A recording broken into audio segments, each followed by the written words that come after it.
Y ahora sí, comenzamos con esta segunda sesión. Está a cargo del doctor Miguel Ángel Alatorre Mendieta.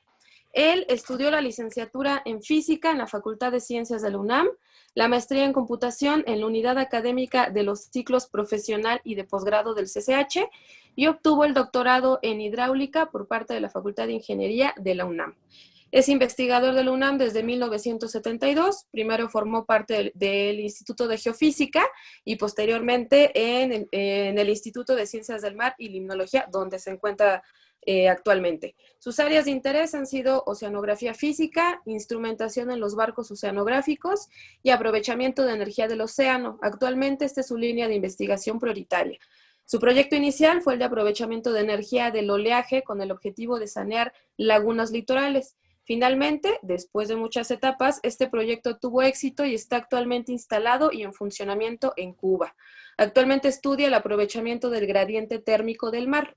Le agradecemos su presencia en el webinario de hoy, doctor, sobre todo para hablarnos sobre proyectos de aprovechamiento de energía del océano en México. Adelante, doctor. Bien, pues mucho gusto, muchísimas gracias por la presencia de todos.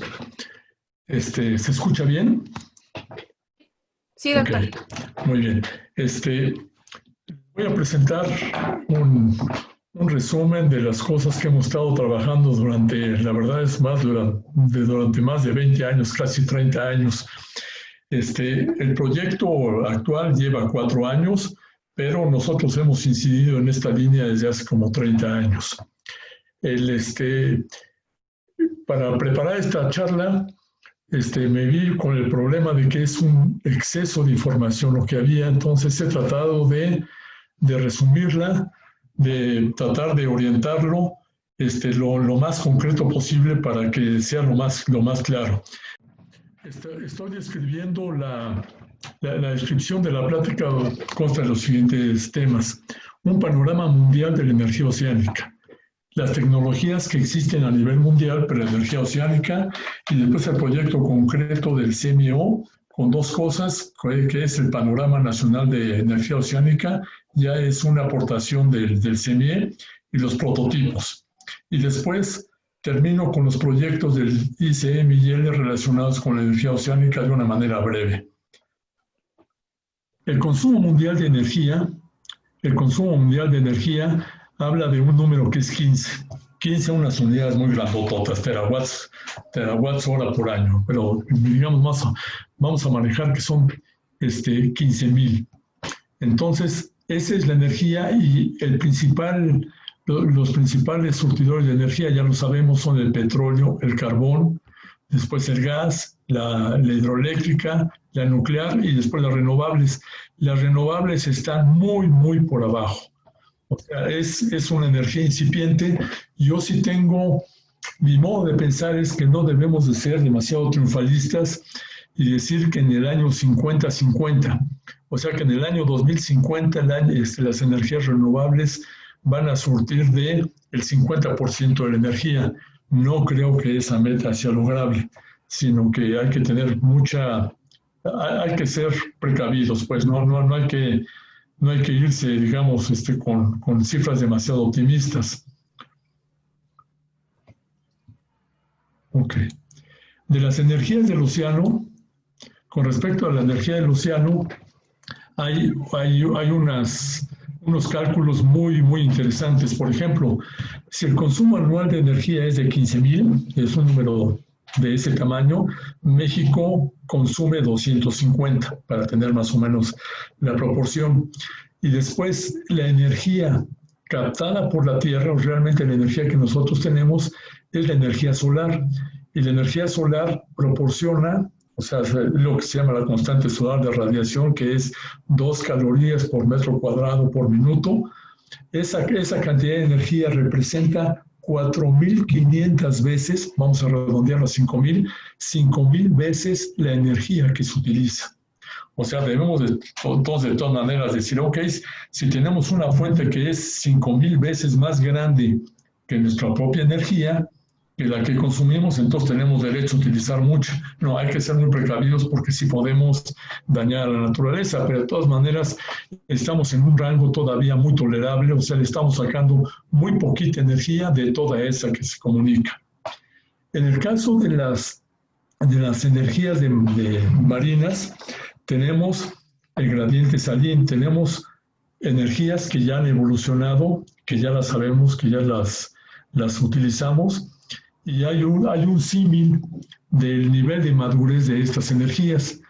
La energía más madura es la del posgrado, el equivalente al posgrado para hacer un símil al modo académico como nosotros entendemos las cosas, y al nivel de posgrado están los combustibles fósiles, con todas las aplicaciones que conocemos. A nivel de licenciatura están la energía eólica, la energía solar y la energía de biomasa. A nivel de bachillerato, o sea, un piso más abajo, está la energía térmica y la energía de las mareas. A nivel más abajo todavía está el nivel de oleaje y el nivel de corrientes. Y por último, a nivel de primaria, o sea, elemental, que estamos apenas sacando los primeros aparatos que consumen exclusivamente watts, está el gradiente salino. Entonces, vamos a manejar las 4 energías que estamos manejando en los proyectos, son olas, corrientes, gradiente térmico y gradiente salino. Ahorita voy a explicarla. Las olas es una cosa totalmente visible, ¿no? Se nota mucho. Se presenta un mapa, se los platico, donde existen las energías naturales de olas más grandes del mundo. Y existen en las altas latitudes, sobre todo alrededor del Antártico. Entonces, en el Océano Antártico es donde existen las mayores energías del mundo de oleaje. Le siguen también, así con una energía muy grande, el norte del Pacífico y el norte del Atlántico. México no está situado en un lugar muy favorable para aprovechamiento de la energía de las olas. Es una energía de media hacia abajo. Esos son cálculos mundiales. Después, la energía de las mareas.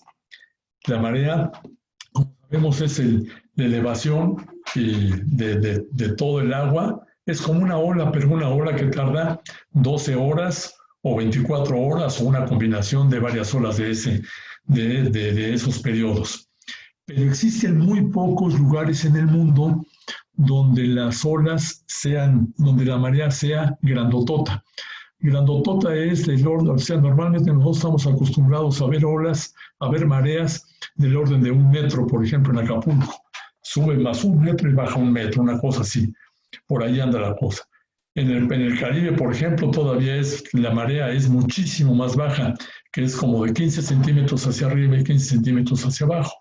Pero hay lugares por varias condiciones, esencialmente por la forma del lugar, por la topografía y por los contornos, en los cuales la marea se amplifica. Y esos lugares son aprovechables. Los lugares más aprovechables del mundo ahorita están enfrente de Francia, entre Francia e Inglaterra, todo ese mar, toda esa zona. El lugar de mayor marea en el mundo es la bahía de Fundy, que está entre Canadá y Estados Unidos. Ahí las mareas son de 14 metros. Entonces imagínense que en un periodo de 12 horas desaparece el agua y los barcos se quedan en seco. Son 14 metros de marea. Y después otro de los lugares importantes que se ha sido explotado es en la costa oeste de Corea, no la costa este, sino la costa oeste, la que enfrenta a China. Y entonces se han construido ya plantas de mareas para aprovechamiento de mareas en Francia, que fue la más famosa, que se construyó desde los años 60, y actualmente está la planta de mareas de Seúl en Corea del Sur, que es ligeramente más grande, por lo tanto es la mayor del mundo, pero las dos son equiparables. En el caso de las corrientes, la manera de aprovechar las corrientes marinas es de la manera siguiente. Se busca no la corriente oceánica famosa, no la corriente, por ejemplo, la corriente del Golfo, que está por allá a cientos de kilómetros, mar adentro, no, por ahí no, sino se busca donde se angoste el mar, por ejemplo, entre una isla y el continente, y forme un canal. Entonces, en ese canal es donde se puede instalar un aparato que es como, que es una turbina, pero sumergida, y los lugares, ya entonces hay que buscar cuáles son los lugares propicios donde sucede esto, donde la marea o bien las corrientes, o sea que los otros productores de marea también de corrientes sean importantes, ahí se fija la corriente, ahí se fija el aparato. Ya hay éxitos con respecto a ese. El más interesante para mí es uno que se puso en Nueva York, en la entrada del puerto. Se puso, imagínense una turbina como un ventilador, pero sumergido, y produce corriente eléctrica, y se pone sumergido de tal manera que la profundidad es tal que como a 10 metros ya no tiene problema de que los barcos lo vayan a destrozar, ni que influya en el paisaje ni nada de eso. En México sí se están buscando lugares para eso. En el caso de la energía térmica del mar, ahí sí nos sacamos la lotería. La energía térmica del mar es principalmente generada en los trópicos. O sea, en los trópicos se tiene agua caliente. Entonces, en los lugares donde hay agua caliente prácticamente todo el año, es donde se puede utilizar la energía térmica del mar. La energía térmica del mar es una cosa,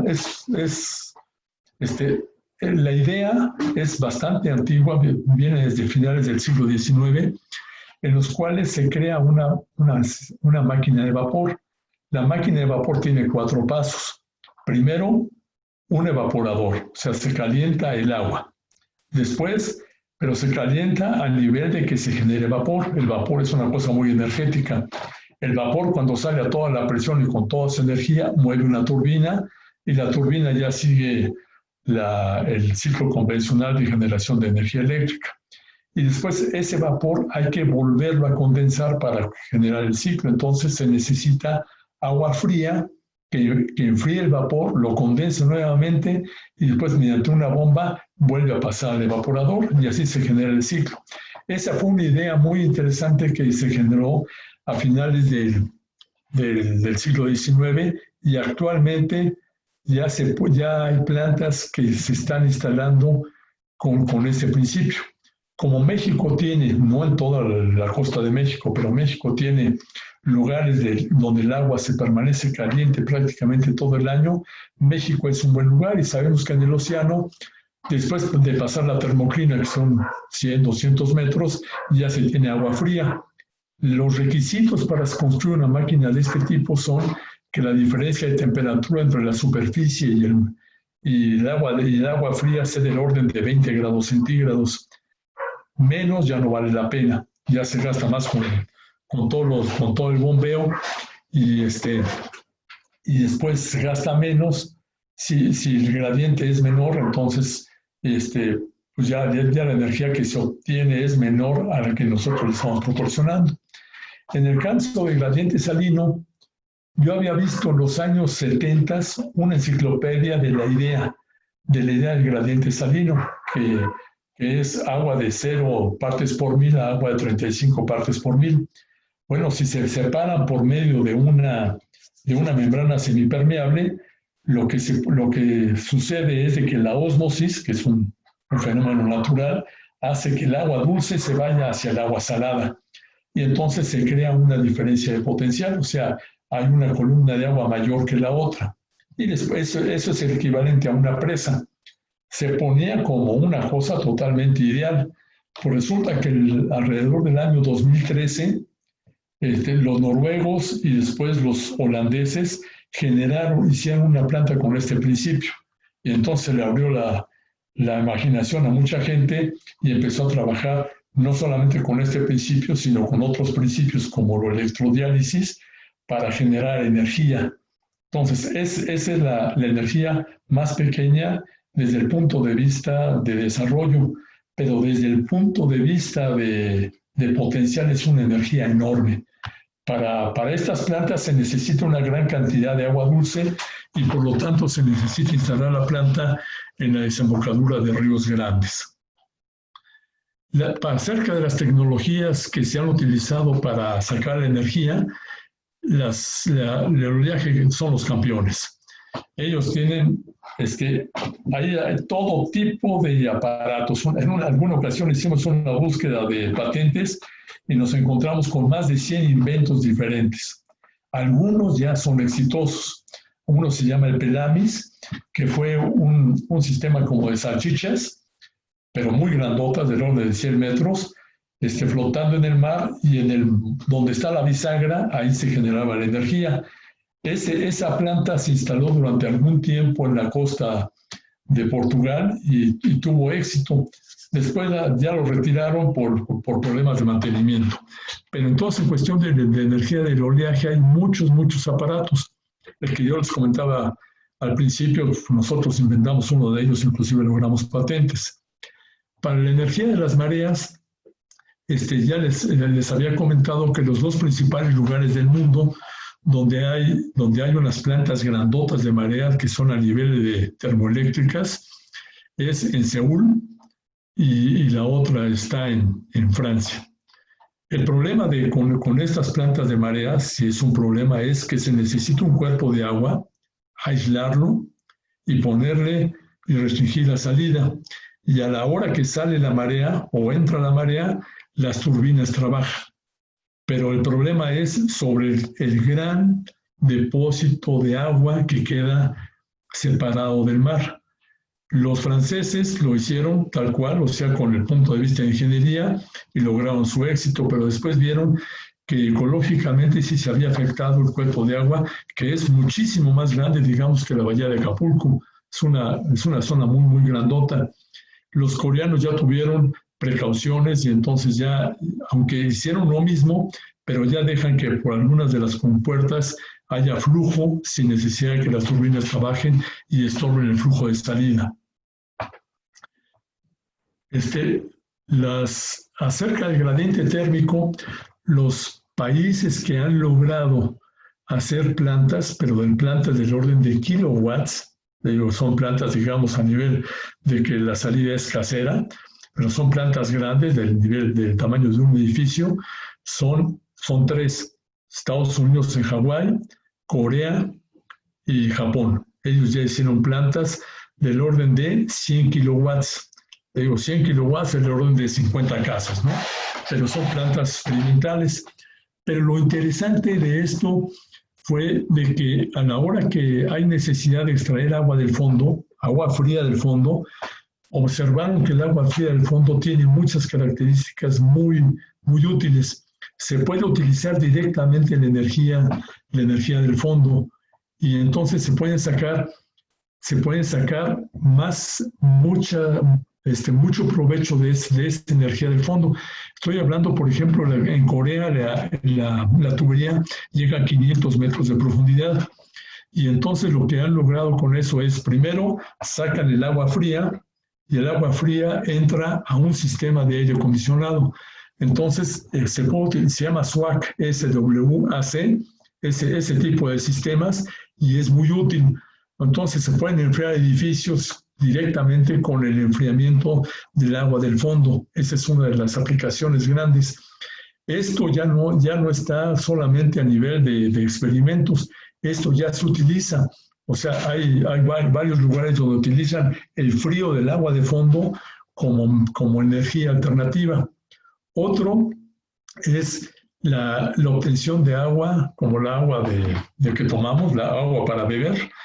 Y por ejemplo, los coreanos me platicaban que el agua que ellos extraen, que ya está a nivel comercial, claro que ellos la desalan, no es la OTEC, la desalan, y después la ponen la evaporan, la condensan, etcétera, o por ósmosis inversa, y la venden, y tienen como el 7% del mercado nacional. Ese es un numerote, o sea, es una empresa con mucho éxito. Y le decía, bueno, ¿por qué no toman el agua de la superficie en vez de tomar el agua de fondo? Pues resulta que si toman el agua de la superficie tiene mucha bacteria. O sea, es agua bastante contaminada, y los estudios que ellos hicieron es que el agua de fondo en sí es un agua mucho más limpia y entonces es un negocio muy exitoso. Otra cuestión que están haciendo es la obtención de sal directamente. Y la sal es de muy buena calidad. Otro producto secundario es la agricultura, no es la acuacultura, o sea, para peces, para organismos, caracoles. Yo no soy biólogo, así es que no podría decir ni qué especie es, nada de eso, pero caracoles de profundidad, peces de profundidad que requieren agua muy, muy fría. Y eso ya es comercial, o sea, ya tienen fábricas enteras que utilizan el agua que sale para Lotec. El agua primero pasa por Lotec, les saca la energía que pueden y después se la venden a las industrias. Y otro producto sorprendente es la agricultura tal cual, o sea, plantas terrestres que regadas con agua a baja salinidad son exitosas. En eso hicieron en Japón, en Hawái, hicieron experimentos muy exitosos en todo esto, pero no ha pasado digamos, a gran nivel. Para la energía de gradiente salino, en este momento se está a nivel de prototipos. Hay un prototipo muy interesante que se mostró en una de las reuniones del CEMIE. Ahorita déjenme ver el nombre.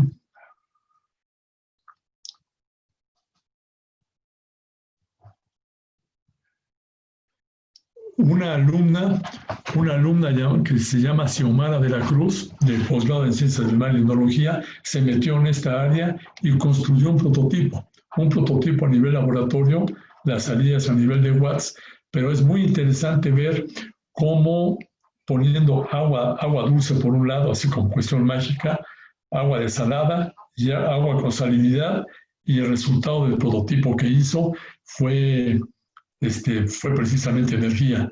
Entonces, esa era una de las cosas que nomás nadie pensaba que se iba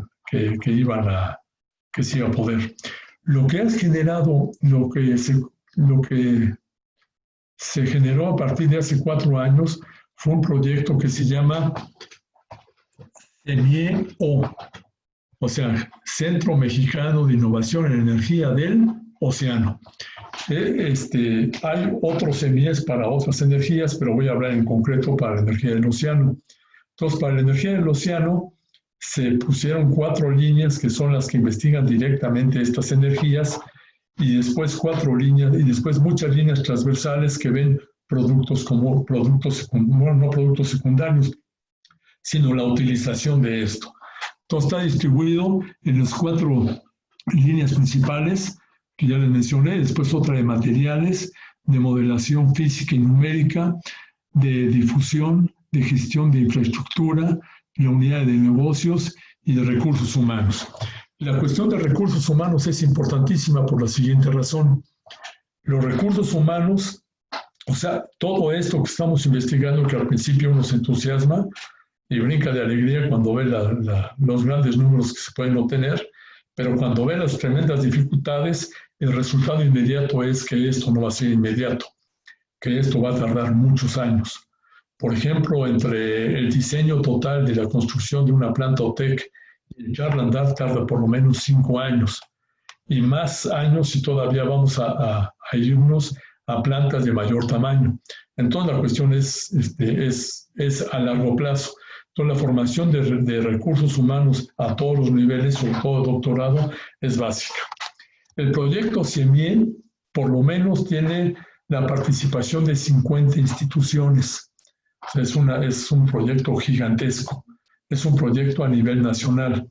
Y los resultados que se han tenido ya no es cuestión de buscarlos en Internet. En Internet uno puede decir cómo es la temperatura a nivel mundial. Eso se obtiene por medio de imágenes de satélite. No, lo que queremos es ver el gradiente entre esos datos de superficie y de fondo, y ver cuáles son los lugares óptimos para cada una de las energías. En el caso del oleaje, los lugares de mayor energía están en el Océano Pacífico, principalmente en la costa oeste de la península de Baja California. Entonces se están generando atlas pero ya con información que se toma por información histórica, y ese es uno de los productos importantes que se han sacado acerca del aprovechamiento del oleaje. O sea, primero para ver dónde está lo que llaman el recurso. En la cuestión de corrientes, en México se han investigado muchos lugares, y los lugares donde han visto que las corrientes son favorables, son dos lugares. Uno, en las grandes islas del Golfo de California, en lo que le llaman el Canal del Infiernillo, y otro es el Canal de Cozumel. Los requisitos para estos lugares es que la corriente sea de alrededor de 1 metro sobre segundo al menos, o sea, 2 nudos. Y las corrientes de 2 nudos en el mar no son muy, no son muy usuales, o sea, generalmente se tienen menos. Por ejemplo, la corriente del Golfo sí puede tener hasta más de 4 nudos, pero resulta de que poner una planta en alta mar todavía estamos muy lejos de tener tecnología para eso. Me refiero a nivel mundial. En la cuestión de gradiente térmico, México es muy favorable por lo que les decía de que tiene agua caliente prácticamente todo el año en prácticamente todas las costas, ahora sí, a la inversa, excepto en el noroeste de la península de Baja California. Pero un requisito para instalar una planta pegadita a la orilla es de que no esté muy distante del agua profunda para obtener el agua fría. Entonces, de esa manera, los lugares óptimos para poner plantas OTEC están en la península, en toda la costa del Pacífico mexicano, digamos desde Mazatlán hasta Oaxaca. Chiapas ya no, porque la plataforma continental es muy ancha, entonces habría que poner la planta muy, muy lejos. Todavía no existe una tecnología que se pueda poner una planta en alta mar. En este momento, hablando de la tecnología a nivel mundial, de las plantas estas de gradiente térmico, ya se construyó la planta más grandota que se ha construido, que es una planta de 1 megawatt, o sea, 1000 veces los modelos de la energía que se obtiene de los modelos actuales. Ya es una planta de producción. Los coreanos idearon esta planta para ponerla en Kiribati, en una isla de la Polinesia. O sea, y esa planta va a surtir de agua potable y de energía a esa isla. Realmente es una planta coreana, experimental, pero ya es una planta de producción. La idea es que este producto lo pueden vender en toda la Polinesia y sería una cuestión excelente. Esta planta la mostraron en un congreso, en un simposio el año pasado, y está montada en un barco. Entonces hay una barcaza un poquito más grande que el Puma, y ahí está instalada la OTEC, y de ahí se pone la tubería hacia el fondo. O sea, no es una planta que esté pegadita a la orilla, sino es una planta que está ya en el mar, pero no en alta mar, sino muy cercano de la orilla.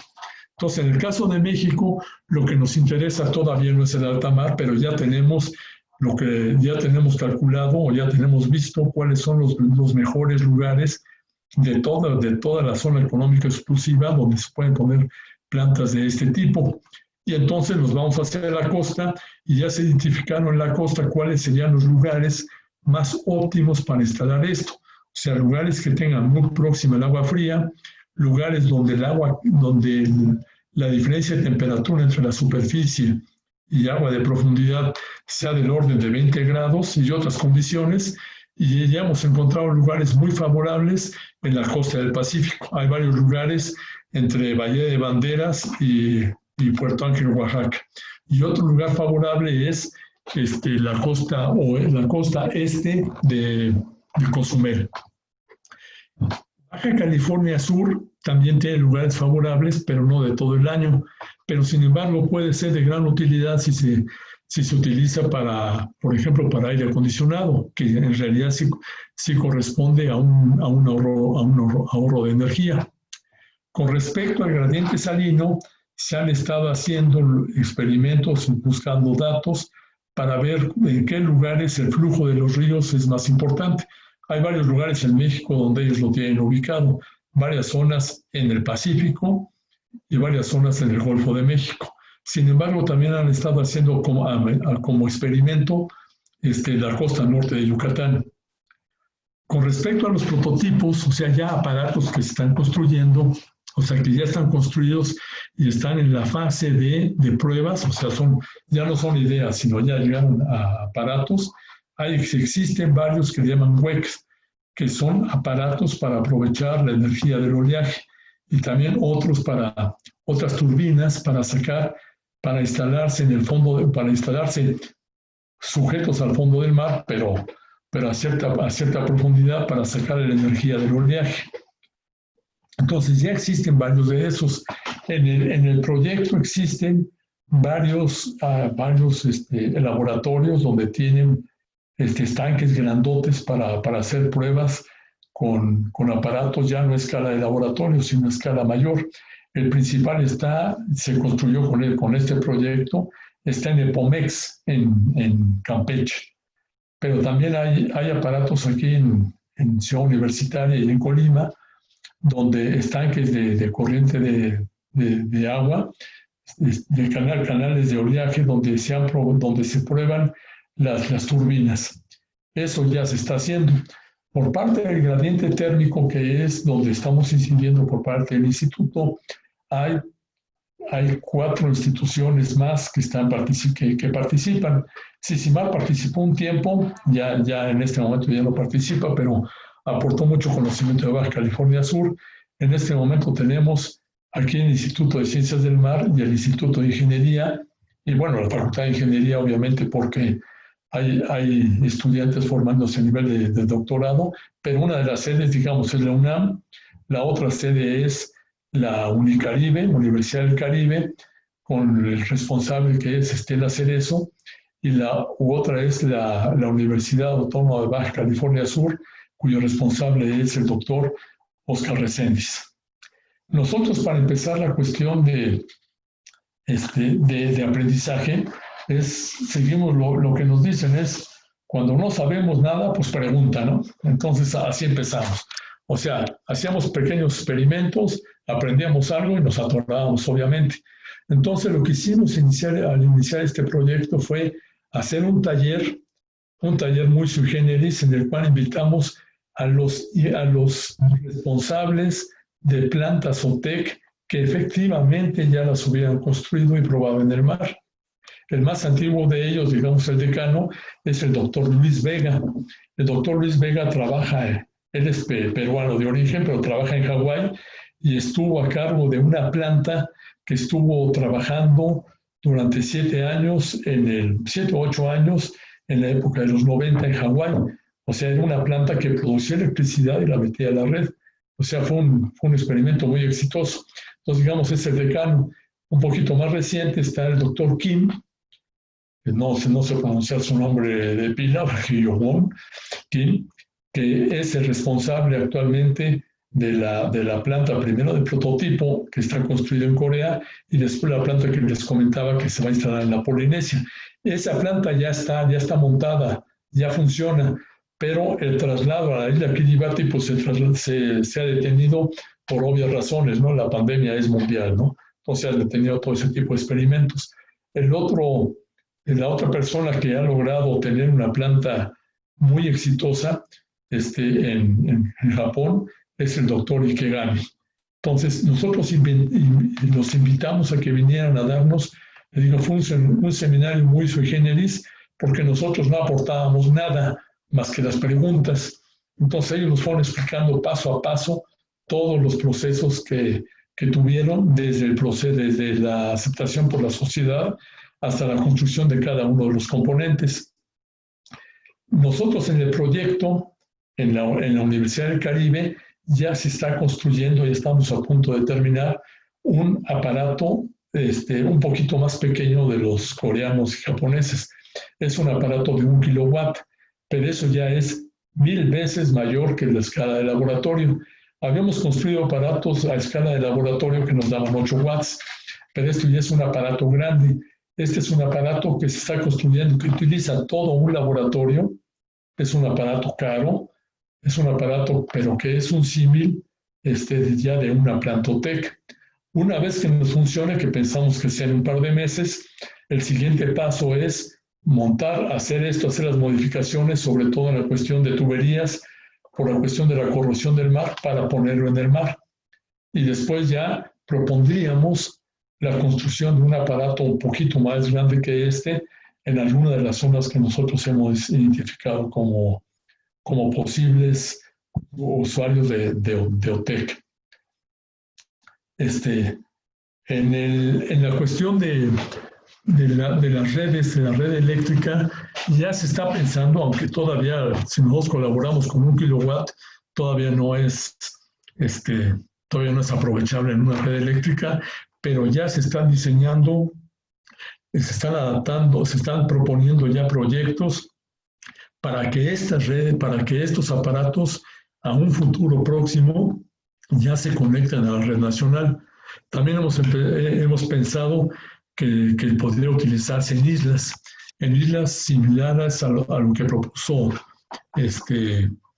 a lo que ya tiene Corea. Entonces, en algunas de las islas se pueden poner aparatos de producción. Estamos pensando en las islas Revillagigedo, en las Islas Marías, que ya se puede hacer investigación ahí, en Cozumel, y en algunas de las islas del Golfo de California. Y entonces termino, porque me dijeron que era de 40 minutos, nada más con algunas de las cosas que hemos hecho en el laboratorio.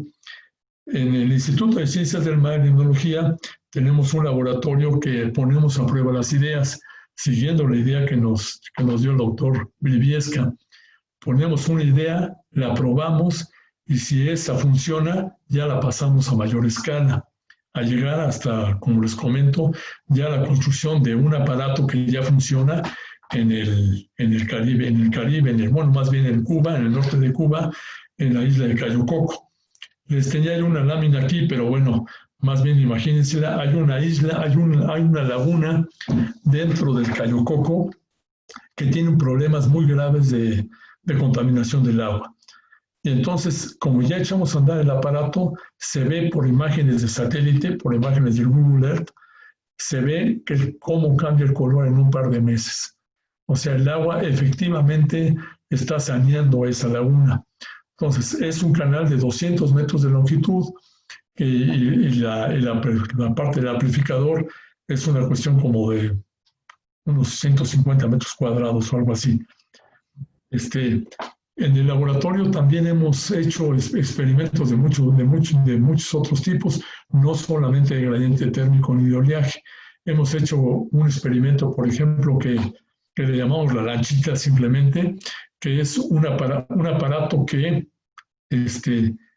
funciona con hidrógeno y con energía solar. Es una lancha pequeña a nivel de juguete, pero que con una celda solar mueve su motorcito, se mueve, pero cuando hay una nube, o simplemente lo tapamos, entonces se activa el motorcito de hidrógeno que funciona hasta que nuevamente hasta que nuevamente haya sol.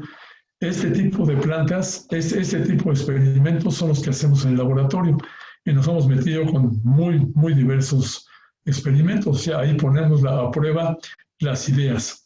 Y hay alrededor de 20 personas que han colaborado en el laboratorio y también el laboratorio le damos acceso a los estudiantes para que hagan sus experimentos. Dentro de los experimentos que se toman como parte final de un curso, les pedimos que hagan algo en el modelo físico. Y entonces hay estudiantes que han hecho la circulación termoalina a gran escala, que es una circulación del mar a gran escala, las chimeneas hidrotermales, una cosa que le llamamos los dedos de sal, que sucede en la Antártica, que son una especie de estalactitas que van desde el hielo flotando hasta el fondo del mar como de 20 metros. Bueno, eso lo vimos en un reportaje y entonces unos estudiantes lo hicieron. Fue muy delicado hacer ese experimento, pero lo lograron. También replicaron lo que es un tsunami, las corrientes de turbidez, etc. O sea, es un laboratorio que lo tenemos para crear nuevas ideas. Estamos en este momento trabajando en este laboratorio en lograr tener sensores de temperatura para series de tiempo a largo plazo. O sea, poner en el fondo del mar un aparato que nos mide la temperatura y después de varios meses rescatarlo. Y así podemos ver exactamente cuál es la temperatura allí para mejorar el cálculo del gradiente térmico. Los aparatos, ya existen aparatos que se pueden poner ahí, pero son muy, muy caros, del orden de entre 300,000 y medio millón de pesos. Nosotros queremos reemplazar eso con un aparato que nos cuesta 2,000 pesos. Y ya hemos hecho pruebas y son favorables. Hemos hecho pruebas a 2,000 metros. Entonces, con un sensor que nos cuesta 2,000 pesos, hemos logrado medir temperaturas a 2,000 metros de profundidad. Queremos perfeccionarlo para utilizarlo dentro del proyecto cuando se pueda, ¿no? Entonces, son de las ideas que estamos generando dentro de este laboratorio. Pues este es el material que les tenía preparado para esta plática. Ok. Muchas gracias, doctor. Se lo agradecemos mucho. No sé si ya hay alguna pregunta, ingeniero. Sí, preguntan si puede abundar un poco en el aprovechamiento de energía por mareas.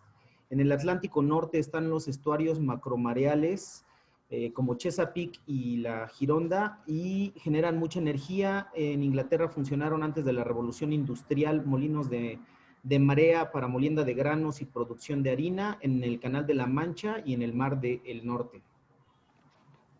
Sí, acerca de las mareas, efectivamente, esta zona de Chesapeake y la bahía de Fundy tiene unas mareas gigantescas. El problema que se ha encontrado el aprovechamiento de la energía de las mareas directamente es que queda aprisionado un cuerpo de agua muy, muy grande. Hay un proyecto enorme en las Islas Británicas, en Inglaterra, para hacer una presa, para hacer una presa que genere más energía que todas las actuales. En Bahía de Fundy también. La Bahía de Fundy, les digo, tiene las mareas más grandes del mundo. Sin embargo, el problema que tienen es un problema un poquito político. El problema es que está entre Estados Unidos y Canadá. Entonces, hacer un aparato que funcione entre dos países, pues ahí van a tener unas complicaciones muy, muy serias, y se han detenido primero por eso. Y se han detenido también por la cuestión ecológica. La cuestión ecológica antes no se veía, no se vislumbraba, pero actualmente sí. O sea, se ve cuál es el daño, o sea, más bien cómo es la alteración que sufren las mareas. En el caso de la Bahía de Fundy sucede una cosa muy curiosa. Hay un fenómeno que se llama bore. Bueno, se pronuncia bore, en inglés es bore. Es una crecida de las mareas que se mete río adentro. Es como una ola de 2 metros que va avanzando río arriba. Es un fenómeno impresionante. Pues resulta de que hicieron en la Bahía de Fundy, en uno de los laditos, hicieron una plantita, a estos niveles, una planta de mareas. Bueno, pues afectaron al bore. Entonces el bore ya disminuyó su potencia. Y entonces hubo un movimiento social muy fuerte en el cual dijeron que esa planta debería dejar de trabajar. Y lo lograron, los ecologistas ganaron. La planta funcionaría, pero está apagada, entonces ya dejan que el bore funcione normalmente. Entonces, como las plantas de marea requieren un cuerpo de agua muy, muy grandote, entonces ya no hay entusiasmo por construir plantas de ese tamaño. Lo que sí hay entusiasmo y no causa gran daño es poner en los canales donde la corriente de marea, por ejemplo, el canal de Infiernillo allá en el Golfo de California, al norte del Golfo de California, la corriente es grandísima. Entonces ahí sí se puede poner sumergido una turbina para generar corriente eléctrica. Y las turbinas ya inclusive son comerciales, sin embargo también se están diseñando aquí. O sea, eso sí es una manera de aprovecharlo. No se afecta en gran cosa la cuestión de la ecología. Sin embargo, en el proyecto de CME sí se están contemplando cosas que antes no se contemplaban. Se contemplaban antes la cuestión exclusiva, el enfoque exclusivamente del punto de vista de ingeniería, pero no, aquí ya hay una parte social dentro del proyecto y también ya hay una parte ecológica. Entonces, primero se tiene que tener una aceptación social, porque si no suceden cosas como estas, o sea, se construye el aparato y toda una inversión, y finalmente la gente protesta. Con este asunto yo tuve la oportunidad de visitar, cuando fui a un simposio, la planta de mareas de Corea. Todo un estuario lo cerraron. Imagínense una pared, un dique de 9 kilómetros de largo. O sea, bloquearon un cuerpo de agua gigantesco. 9 kilómetros de largo y son como 100 metros donde están las puertas de las turbinas. Bueno, junto a eso construyeron una torre enorme, una torre como de 100 metros de altura, y gratis para que la gente vaya, suba, vea. No les emociona gran cosa estar viendo porque hay una flechota que dice para dónde va la marea.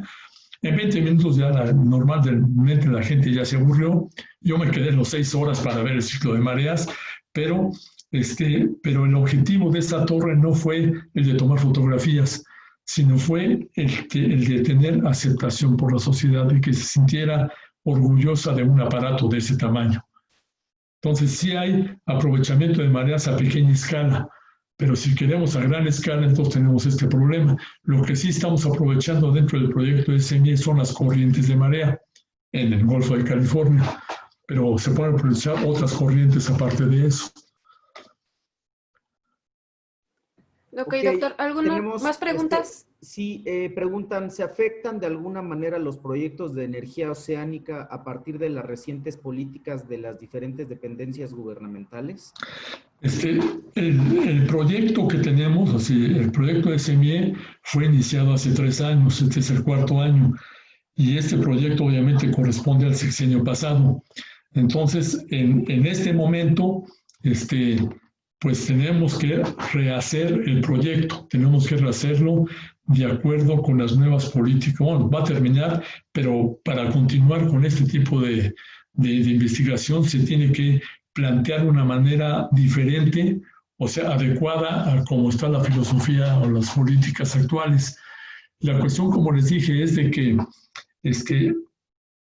no son proyectos inmediatos. O sea, cuando uno construye el laboratorio, pues uno puede tardar 2 meses en hacerlo. Cuando uno construye un aparato de 1 kilowatt, pues va a tardar 4 años en hacerlo. Pero si uno quiere un aparato de 1 megawatt que ya es comercial, se van a necesitar de 10 a 15 años. Entonces es un proyecto a muy, muy largo plazo. Y con las otras líneas, pues puede ser mucho más rápido, sobre todo con la cuestión del oleaje de corrientes.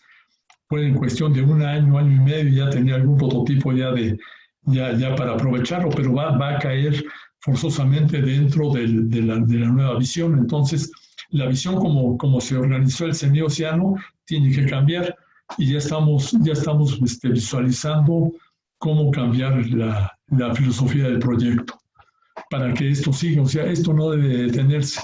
Son el 50% que les decía, el 50-50 que dicen por ahí que se usa mucho de que en el año 50 se tengan el 50% de energías renovables. Mi modo de pensar es que estamos lejos de eso, pero a lo mejor es 50-5, una cosa es, bueno, 95-5, algo así, pero que vaya subiendo la madurez de las tecnologías, eso sí. Entonces sí es un proyecto a largo plazo. Ok, la siguiente pregunta, ¿cómo se resuelve el problema del mal tiempo si los aparatos están en el mar? Por ejemplo, del lado este de Cozumel estamos expuestos a ciclones. ¿Qué se haría cuando haya esa amenaza? Nos sucedió, por ejemplo, en el proyecto de Realco, que está construido en el norte de Cuba. Y vino un ciclón, todavía me acuerdo el nombre del ciclón, se llamó Irma. Fue un ciclón de categoría 5 que prácticamente destrozó ahí todas las unidades, todos los hoteles y todo, causó muchísimos daños. Sin embargo, el aparato que no estaba terminado, pero que ya estaba el canal y ya estaba parte del amplificador, resistieron. Solo hubo que cambiar un par de placas del amplificador. O sea, sí tienen que ser robustos.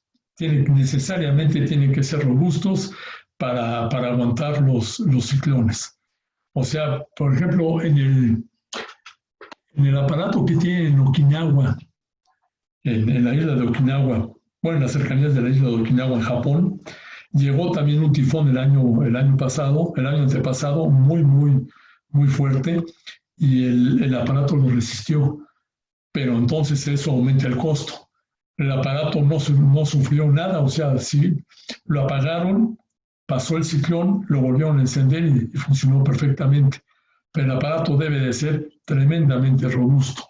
Es una de las cosas más que hay que tener mucha atención. Este aparato está construido a la orilla, no está construido en el mar.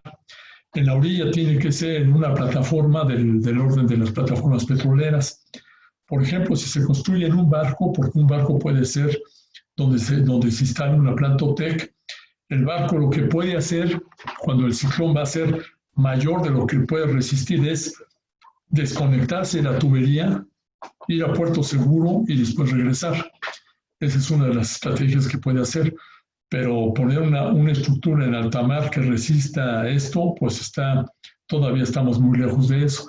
Los dos grandes enemigos de las energías oceánicas son la corrosión y precisamente el exceso de energía del mar. O sea, cuando, digamos, un aparato se calcule como para que aguante 1 o 2 metros de altura y llegan olas de 4, 5, 6 o 8 metros, sí lo pueden destrozar. Entonces tiene que diseñarse para que aguante muchísima más. O sea, no se pueden poner aparatos frágiles. Tienen que ser aparatos sumamente robustos. Ok, ¿cuál sería la mejor forma de aprovechar la energía del océano en las costas de la península de Yucatán y cómo se podría integrar al sistema energético regional de la zona? Doctor, perdón, ¿podría bajar un poquitito su cámara para que le veamos toda la cara, doctor, por favor? Ahí está perfecto. Muchas gracias, doctor. Gracias. En la península de Yucatán, gradiente térmico no, porque inclusive ahí la plataforma es gigante, es de cientos de kilómetros. Entonces ahí el agua del fondo del mar tiene la misma temperatura que la superficie. Ahí si no, oleaje tampoco, mareas tampoco.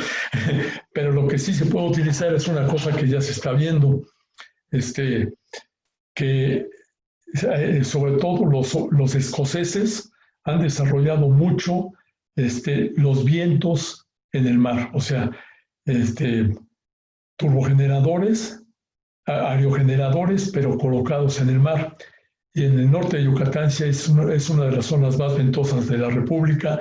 Se pueden instalar en el mar adentro, estas cuestiones. A veces es cuestión de semántica, dicen, bueno, que eso estrictamente no es energía oceánica, es que es energía del viento. Bueno, pues eso es cuestión de semántica, ¿no? La cosa es que es energía que se puede obtener de ahí, ¿no? Entonces, los aerogeneradores en Europa son un éxito. O sea, se han puesto en unas zonas gigantes en el mar y sí producen mucha energía. Entonces, ahí sí es una fuente probable de energía para el norte de Yucatán.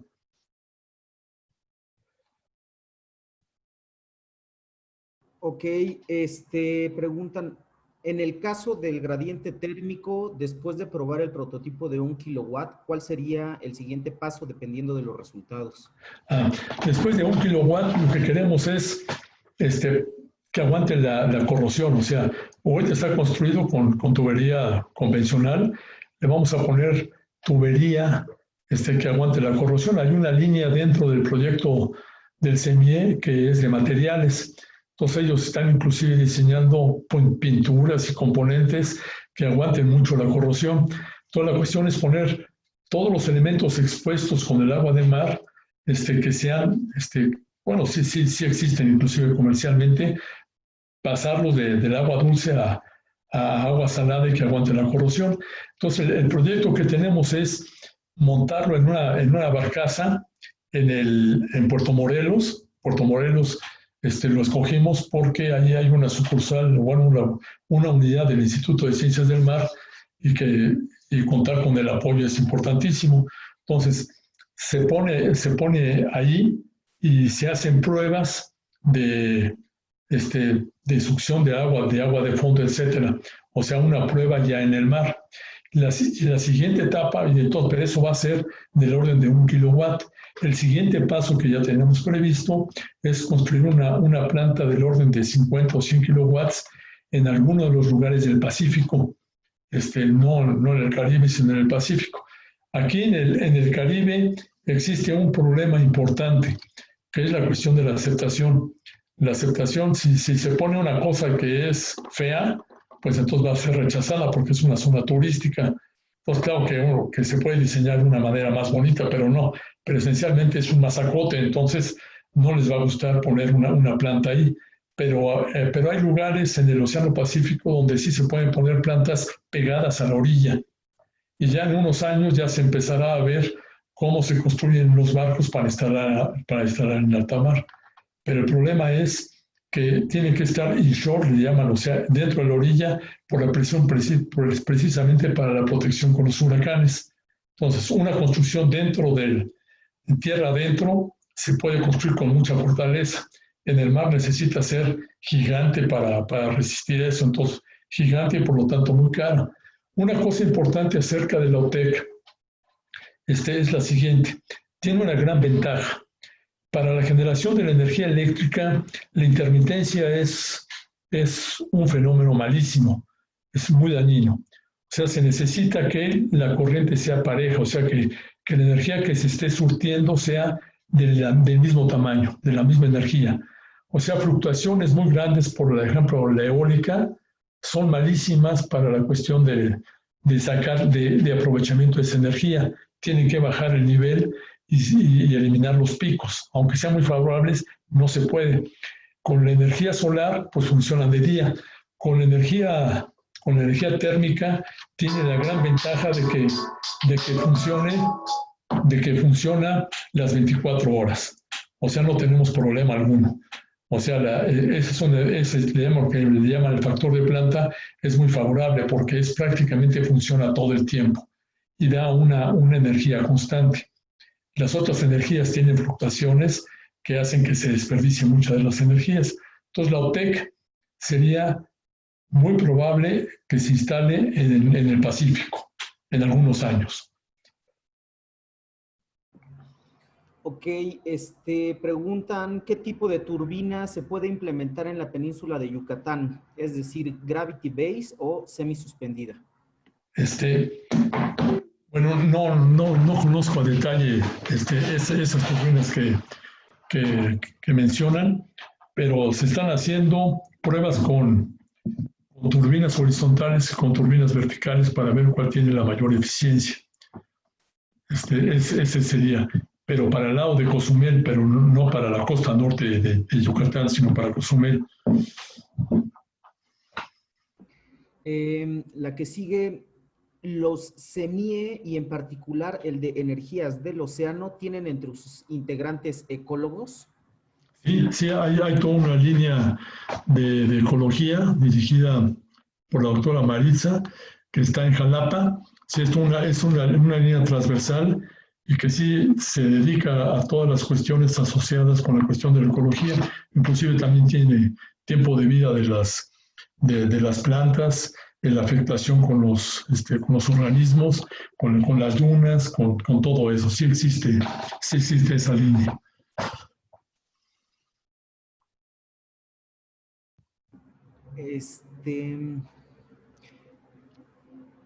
Lograr que el desarrollo de tecnologías integre desde el inicio la perspectiva de minimizar impactos ambientales, por ejemplo, se me ocurren alianzas con la Conavio,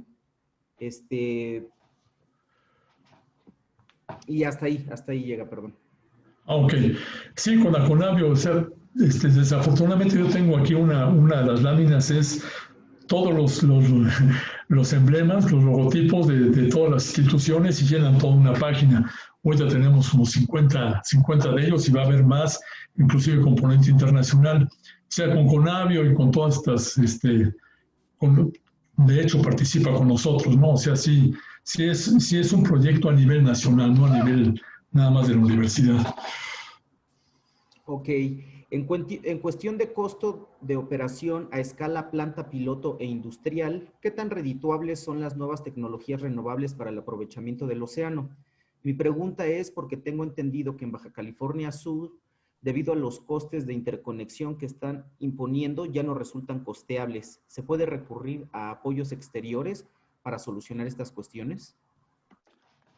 Sí, bueno, sí, por ejemplo, Baja California Sur es un lugar muy especial porque no está conectado a la red. Sí, tiene una red, una red nada más para el estado de Baja California Sur.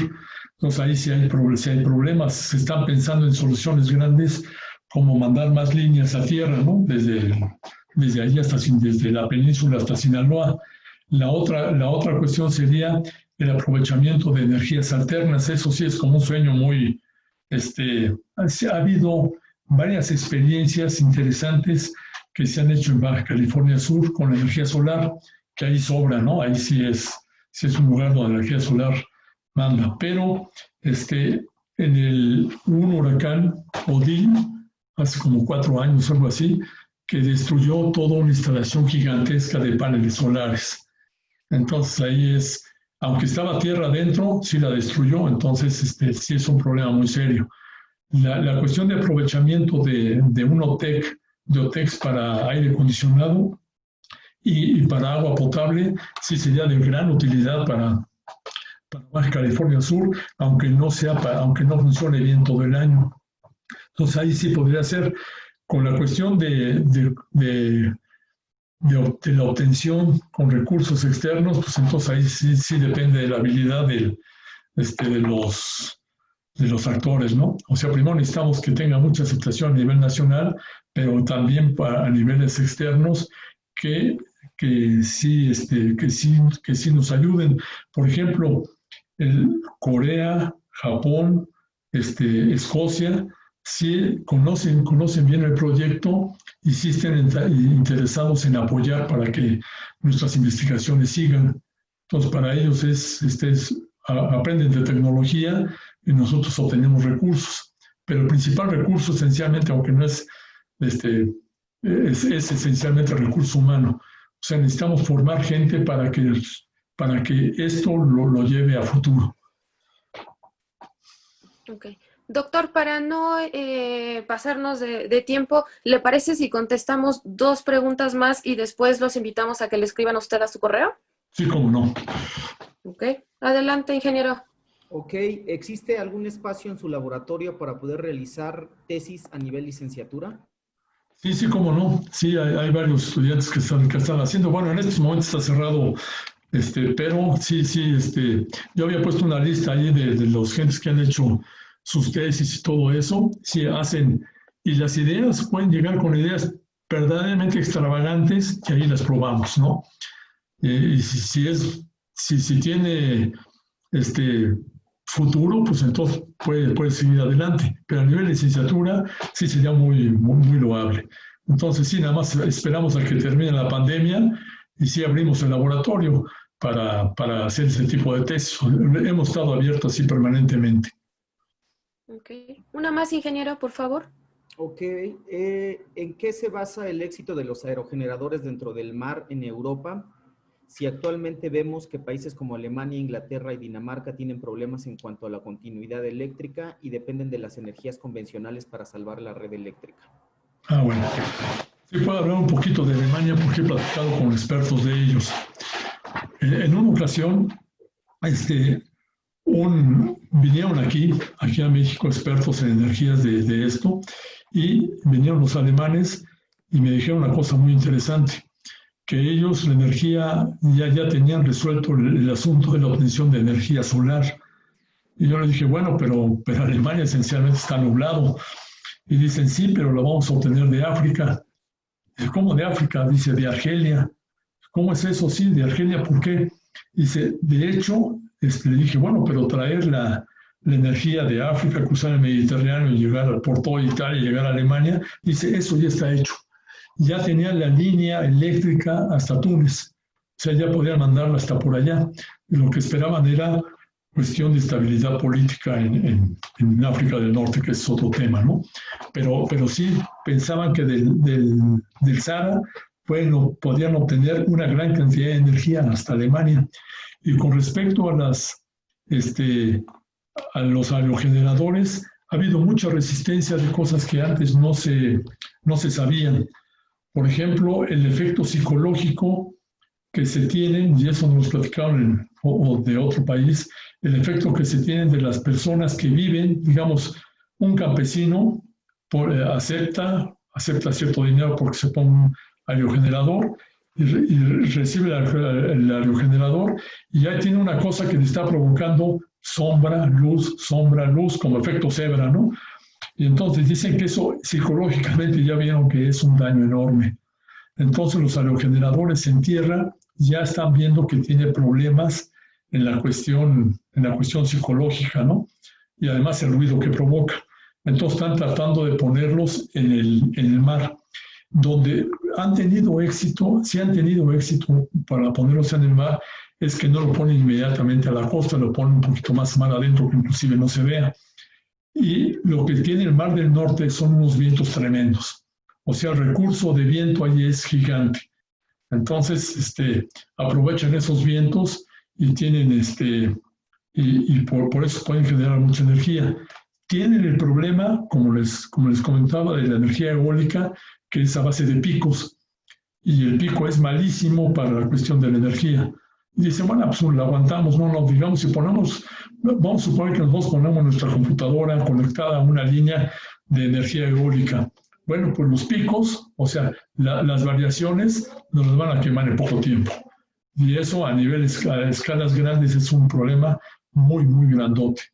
Entonces están teniendo problemas para manejar esos picos, pero sí son relativamente exitosos en alta mar. Son aparatos que generan como 1 megawatt, son aparatos muy grandotes, son enormes, las hélices tienen como 100 metros de longitud. Entonces sí son aparatos que generan bastante energía porque los vientos en esa zona son tremendos.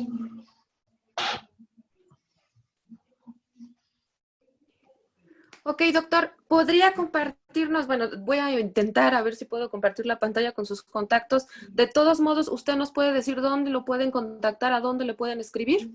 Sí, miren, lo pueden apuntar. Es Energía Oceano, así desde hace mucho tiempo tenemos en gmail.com. Energía Oceano, una sola palabra, gmail.com. Mi nombre es Miguel Alatorre.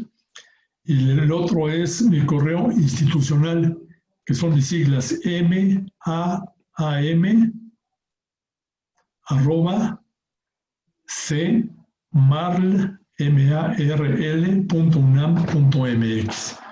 En cualquiera de los dos correos me pueden escribir. Ok, ¿y ya está escrito en el chat también?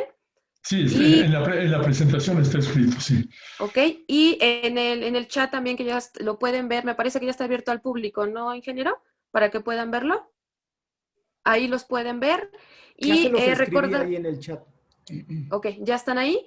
Y recordarles que vamos a editar este video para poder integrar la presentación del doctor y se pueda ver como originalmente se había proyectado. ¿Y algo más que quisiera agregar, doctor?